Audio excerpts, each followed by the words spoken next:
안녕하세요. 인생 짬밥으로 조근조근 유튜브 하는 김용숙입니다. 오늘은 제가 영탁 씨에 대한 얘기를 좀 깊게 해보려고 합니다. 며칠 전 뽕숭아 학당에서 심리 상담을 했습니다. 그 심리 상담 과정에서 상담사 앞에서 영탁 씨가 마음을 정말 저격당한 것 같은 그러한 기분이 들 만큼 상담사 앞에서 무너지고 말았습니다. 그 이유가 무엇이었는지 좀 꼼꼼히 살펴보겠습니다. 살펴보기 전에 여러분들 저 요새 유튜브 열심히 시청해 주시고 좋아요 눌러주시고 댓글 많이 달아주셔서 너무 감사합니다. 앞으로도 좋아요, 구독, 댓글 많이 남겨주시면 감사하겠습니다. 고맙습니다. 그날 영탁 씨가 심리 상담을 받으러 상담사 앞에 탁 앉았습니다. 그래서 첫 번째 질문이 요즘 고민이 뭐냐 이렇게 물어보니까 고민이 없다고 대답을 합니다. 뭐 큰 고민이 없다. 다만 고민이 있다면 너무 바빠서 그 오는 문자에 대해서 답을 제대로 못 해주고 있는 게 고민이다. 이렇게 얘기를 하니까 그것을 모습을 모니터하고 있던 이명웅 씨는 참 점잖은 편이어서 그 돌직구를 날리지 않는 사람인데 평상시 보면은 그날 돌직구를 몇 가지 날립니다. 자신을 속이고 있다. 영탁 씨가 자기 자신을 속이고 있다는 거죠. 정말 솔루션이 필요한 사람이 영탁이 형이다. 고민이 많은 사람이다. 지금 행복한 척하고 있다. 이렇게 돌직구를 날리더라고요. 근데 사실 저도 처음부터 영탁 씨를 보면서 사람들은 영탁 씨한테 굉장히 그 막걸리 한 잔으로 열광을 하는데 저는 좀 찜찜한 게 있었어요. 그게 뭘까? 왜 저 사람은 조금 이렇게 자연스럽지 않은 것 같다. 부자연스럽다. 그 7남자들이 다 뭐 그냥 자연스럽고 이렇게 그렇지 않. 근데 영탁 씨한테서는 제가 뭔지 부자연스럽고 영웅 씨 말 맞다나 솔직하지 않은 부분도 있는 것 같다. 그러고 제 나름대로 이제 그렇게 생각을 하고 있었는데 대부분의 사람들이 영탁 씨에 열광을 하고 뭐 특히 초등학생들한테는 네가 왜 거기서 나와 찐찐찐 가지고 너무 인기가 많으니까 내 판단이 틀리나? 내 판단이 틀릴 수도 있지. 그러고 잊어버렸었어요. 제 생각을 놔버린 거죠. 그런데 제가 그 뽕숭아 학당을 보면서 또 같이 늘 생활을 하는 영탁 씨의 임영웅 씨의 말을 들으면서 내 판단이 틀리지 않았구나 하는 그런 생각을 하게 됐습니다. 그러면서 그 상담사가 무슨 얘기를 하냐면 영탁 씨는 지금 굉장히 자기 자신을 속이고 있다. 속이고 있다. 뭔지 모르게. 그러면서 고민이 큰 게 있다. 근데 그 자기 치부가 밖으로 드러날까봐 전전긍긍한다는 얘기죠. 그 사람의 표현은. 근데 그 치부가 무엇이냐 하면은 두 가지가 있다. 어릴 적에 어떤 트라우마와 아니면 이제 그 후에 성장이 돼서 배신감의 트라우마를 가지고 있다. 이런 얘기를 하는 거예요. 그러니까 이 두 마디에 그냥 영탁 씨가 확 무너지면서 어떻게 하셨어요? 그러면서 이제 그때부터 자기 얘기를 하는 건데 제가 생각하기에 어릴 적 트라우마라는 것은 제가 이렇게 언론이나 방송을 통해서 들으니까 그 연예부 기자 취재한 사람이 얘기를 들어보니까 영탁 씨가 어렸을 때 3층인가의 그 높이 건물에서 떨어졌답니다. 떨어졌는데 발목의 뼈가 몇십 조각이 날 정도로 부서졌답니다. 그러니까 이제 영탁 씨 어머니가 왜 그 전에도 이제 잦은 사고가 있었던 모양이죠.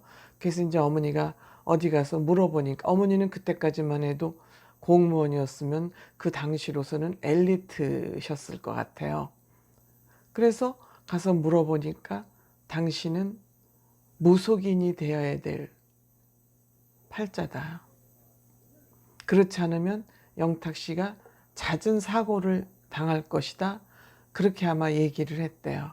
그래서 그 얘기를 듣고 내린굿을 해서 무속인의 길을 이제 사셨나 봐요.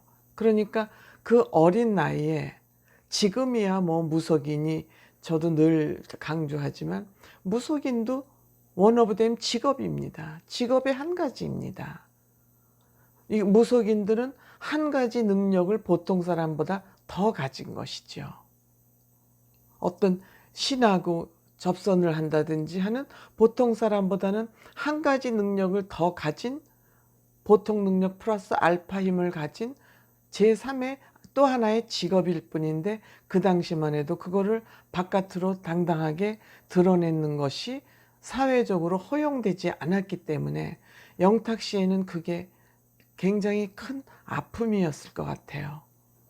그러니까 그 아픔을 가리기 위해서는 명랑해야 됐었고 혹시 날 깔보지 않을까 싶어서 열심히 해서 영탁 씨는 초중고등학교 12년 동안을 반장을 했다고 그러지 않습니까? 그러니까 그런 것을 자기 극복을 위해서 무단히 노력을 했던 사람이죠.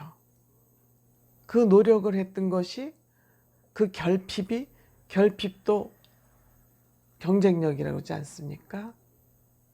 결핍도 캐리어다. 요새 이렇게 얘기하지 않습니까? 그것이 영탁 씨를 계속 성장하게 만들었던 것 같아요. 그럼에도 불구하고 그가 가수가 되고자 사회에 나왔지만 그 사회가 녹록지 않아서 계속 사람들한테 배신당하는 그런 과정이 많았던 것 같습니다. 그러니까 그 배신감을 몸에 삭히면서 그 배신감을 밖으로 드러내지 않기 위해서 자기의 배신당하고 했다는 걸 밖으로 드러내지 않기 위해서 그것도 치부라고 생각하니까 그걸 감추기 위해서 더 명랑할 척, 더 밝게 살 수밖에는 없었던 것이 그동안의 영탁 씨의 삶이 아니었나 생각을 합니다. 그러면서 이제 그게 그 7남자가 친하게 지내는 과정에서도 그것이 아마 그 이명웅 씨나 장민호 씨도 그냥 쟤 좀 이렇게 상담 좀 받아야 돼. 그리고 이제 거기에 그날 그 찬원 씨도 어느 정도 동의를 하는 것 같더라고요. 그러니까 그런 것이 읽혔겠죠.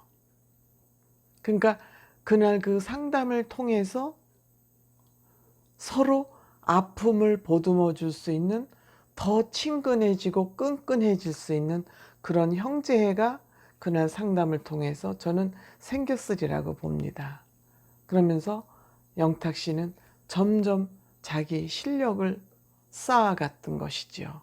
그것이 작사, 작곡도 하고 노래도 잘 부르게 만들고 정말 결핍도 경력이라는 얘기가 영탁 씨한테 딱 들어맞는 것 같습니다.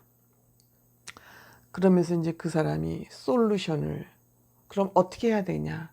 이 영탁 씨의 이 마음에 가지고 있는 어떻게 보면 이 트라우마를 어떻게 극복을 하면 좋을 것이냐고 솔루션을 줬어요. 그러니까 영탁 씨 주변에는 좋은 나이 든 사람들의 스승들이 있다.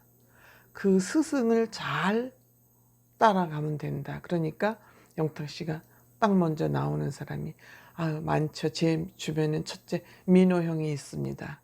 이렇게 얘기를 하더라고요. 그러니까 민호 씨는 여러 사람을 품으려니 본인도 벅차겠지만 그렇지만 민호 씨는 품이 넓은 사람이니까 얼마든지 영탁 씨를 안아줄 수 있는 사람이죠. 그러니까 영탁 씨 앞에만, 민호 씨 앞에만 가면 영탁 씨가 어리광을 부리듯이 그런 모습이 보이지 않습니까?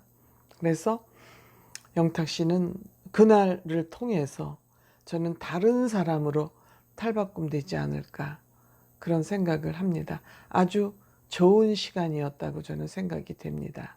근데 이제 영탁 씨한테 또 하나의 경사가 생겼어요. 물론 뭐 CF가 뭐 아파트 CF도 하고 막걸리 CF도 하고 숙취제 CF도 하고 또 뭣도 했다 그러더라. 어쨌든 CF도 많이 하고 있지만 이 사람의 능력을 평가받는 또 하나의 일이 생겼습니다. 대한외국인이라는 프로그램이 있어요. 이제 시청률이 높지 않아서 시청자들은 많이 모르시는 프로그램인데 외국인들 10명하고 연예인들이 퀴즈를 맞히는 프로그램이 있어서 10단계를 넘어가야 우승을 합니다. 근데 이 외국인들의 실력이 너무 짱짱해가지고 한국 사람들이 이 외국인들을 한국 문화, 한국말에 관련된 퀴즈임에도 외국인들을 이기기 굉장히 힘들어요.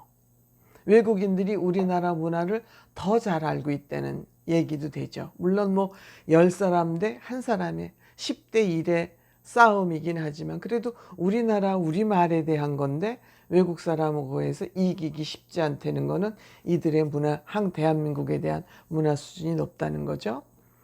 근데 영탁 씨가 여기서 1등을 했습니다. 우승을 했습니다. 근데 제가 이렇게 퀴즈를 풀어가는 영탁 씨를 이렇게 보니까 굉장히 촉이 좋은 사람이더라. 센스가 뛰어난 사람이더라. 그때그때 현장에서 일어나는 것을 반응하는 게 거의 동물적 감각이 있을 정도로 촉이 빠른 사람이에요. 그래서 저는 영탁 씨를 촉탁이라고 불러야 되겠다. 이제 퀴즈를 풀 때는 실력도 중요하지만 타이밍, 센스가 굉장히 발휘되어야 되는데 그 감각이 굉장히 뛰어나더라고요. 그러니까 그거 어느 정도 지식도 있어야 되고 지식이 있어도 센스가 없어서 빨리빨리 그때 활용을 하지 않으면 안 되니까 시간적인 거, 센스, 지식 요게 딱 맞춰가지고 1등을 했어요. 그게 이제 시점으로 대한외국인이 먼저였는지 뽕숭아 학당 그 심리 상담이 먼저였는지는 모르겠지만 제 생각엔 아마 그 녹화를 먼저 하고 어떤 심리적으로 굉장히 안정감을 찾은 다음에 이 퀴즈 프로그램에 나왔나? 저 혼자는 이제 그렇게 추측을 하고 있어요. 그래서 저는 정말 영탁 씨가 그 밝음이 어떤 보이기 위한 밝음이 아니고 그 밝음을 기본적으로 장착하고 있으니까 내면과 외면이 이퀄되는, 보이기 위함이 아니고 제 눈에도 저 사람이 왜 속과 겉이 조금 다른 것 같다? 내 눈에도 그렇게 보였을 정도고 이명웅 씨나 거기 민호 씨나 찬원 씨 눈에도 그런 것이 보였기 때문에 그날 다 그 고개가 끄덕거려졌거든요. 그래서 그것이 계기가 돼서 영탁 씨가 편안하게 작사, 작곡가, 노래를 더 잘하는 사람으로 거듭나지 않을까 하는 생각을 해봤습니다. 감사합니다.